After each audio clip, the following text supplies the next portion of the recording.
సదాశివసమారంభాం వ్యాసశంకరమధ్యమాం అస్మదాచార్యపర్యంతాం వందే గురుపరంపరాం. జ్యోతిష్ శాస్త్రాన్ని భావితరాల వారికి ప్రసాదించిన ఋషుల యొక్క పాదపద్మాలకి నమస్కారం చేసుకుంటూ, అలాగే నాకు ఈ జ్యోతిష విద్యను నేర్పిన గురువర్యులు జ్యోతిష బ్రహ్మ కీర్తిశేషులు శ్రీ ఈరంకి సూర్యనారాయణమూర్తి గారు, సూర్యశ్రీ దైవజ్ఞ గారి యొక్క పాదపద్మాలకి నమస్కారం చేసుకుంటూ, ఓం శ్రీ మహాగణాధిపతి నమః, శ్రీ గురుభ్యో నమః, హరి ఓం. వీక్షకులందరికీ నమస్కారం. ఫిబ్రవరి నెల 4వ తారీఖు లగాయితూ ఫిబ్రవరి 10వ తారీఖు శనివారం వరకు ఉండేటువంటి గ్రహగతుల ఆధారంగా ద్వాదశ రాసుల వారికి ఈ వారం ఏ విధమైనటువంటి శుభాశుభ ఫలితాలు కలగబోతూ ఉన్నాయో ఈ కార్యక్రమం ద్వారా తెలుసుకుందాం. అందులో భాగంగా ఈ వారం ఉండేటువంటి గ్రహగతులను గమనిద్దాం. ముఖ్యంగా ఈ వారంలో గురుగ్రహం మేషరాశి యందు సంచారం చేస్తూ ఉండగా, కేతువు కన్యా రాశి యందు, అలాగే ధను రాశి యందు శుక్రుడు సంచారం చేస్తూ ఉండగా, మకర రాశి యందు కుజగ్రహం, బుధగ్రహం, అలాగే రవిగ్రహం సంచరిస్తూ ఉన్నారు.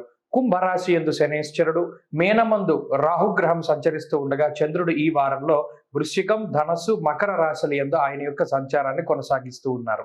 ఇటువంటి పరిస్థితుల్లో ద్వాదశ రాశుల వారికి ఏ విధమైనటువంటి శుభాశుభ ఫలితాలు కలగబోతున్నా తెలుసుకుందాం. కర్కాటక రాశి వారికి ఈ వారం గ్రహస్థితి చాలా సాధారణంగా గోచరిస్తూ ఉన్నది. మరీ ముఖ్యంగా గత కొద్ది వారాలతో పోల్చుకుంటే గ్రహాల యొక్క బలం ఈ వారం చాలా గణనీయంగా తగ్గిపోయినది. యోగించేటువంటి కుజుడు, రవి, బుధుడు ముగ్గురు కూడా స్థానచలనాన్ని పొందారు. అలాగే ఇప్పుడు భృగు షట్కము అనేటువంటి దోషము, అష్టమ శనేశ్వరుడు, భాగ్యరాహువు, దశమ గురుడు, ఇలా 9 గ్రహాలు కూడా కొంత ప్రతికూలంగా మారినటువంటి పరిస్థితి. ఒక్కసారిగా యోగించేటువంటి 3-4 గ్రహాలు పోయి 9 గ్రహాలు ప్రతికూలంగా మారినటువంటి ఈ వారంలో కర్కాటక రాశి వారు కొంత జాగ్రత్తగా ఉండాలి. మరీ ముఖ్యంగా ఈ వారం తీసుకునేటువంటి నిర్ణయాల పట్ల జాగ్రత్త అవసరం. దారాపీడ సుతామయం ఉత్సాహభంగ కార్యాన్ని గోచారే సప్తమేరవౌ అన్నారు. అంటే ఈ గ్రహస్థితి వల్ల ఉత్సాహానికి భంగం వాటిల్లుతూ ఉంటుంది.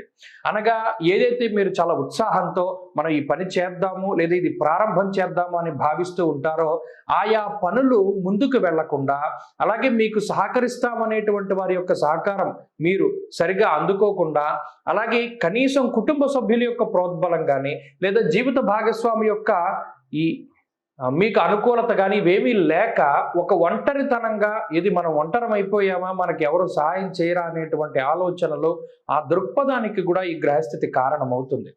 అంతేకాక వృత్తి ఉద్యోగాలలో ఎనలేనటువంటి శ్రమ చేసినటువంటి మీకు ఒకానొక సందర్భంలో దాని మీద విసుగు పుడుతుంది. ఎంతసేపు నేనే కష్టపడాలా, ఎంతసేపు నేనే ఈ పని చేయాలా, గతంలో నేను చేశాను కదా, ఈసారి ఇంకొకటి చేయొచ్చు కదా అనేటువంటి ఒక రకమైనటువంటి ధోరణి కూడా ప్రబలుతూ ఉంటుంది.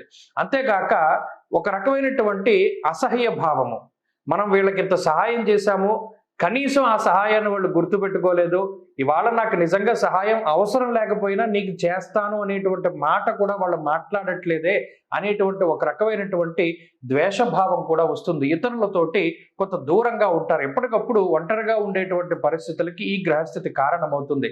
ఎప్పుడూ నిర్వేదం ఉంటుంది, ఏదో ఒక ఆలోచన ఉంటూ ఉంటుంది. ఇవన్నీ కూడా రవి యొక్క బలం లేనప్పుడు, కుజుని యొక్క బలం లేనప్పుడు ఆ సత్తువు తగ్గిపోతూ ఉంటుంది. అంటే ఓపిక సన్నగిల్లడము, నీరసము, ఇటువంటివి ఈ గ్రహస్థితి యొక్క లక్షణాలు.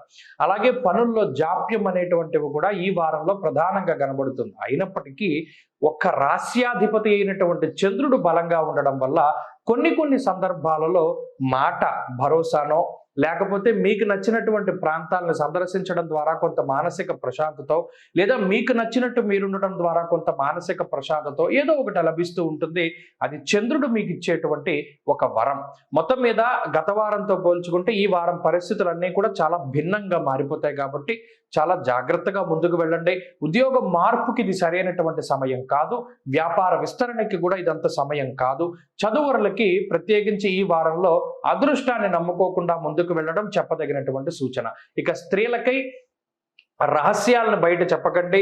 మరీ ముఖ్యంగా కుటుంబ సభ్యులతోటి చక్కగా మీరు ముందుకు వెళ్ళడానికి ప్రయత్నం చేయండి. మీ సహాయ సహకారాలను వారికి అందిస్తూ ఉండండి.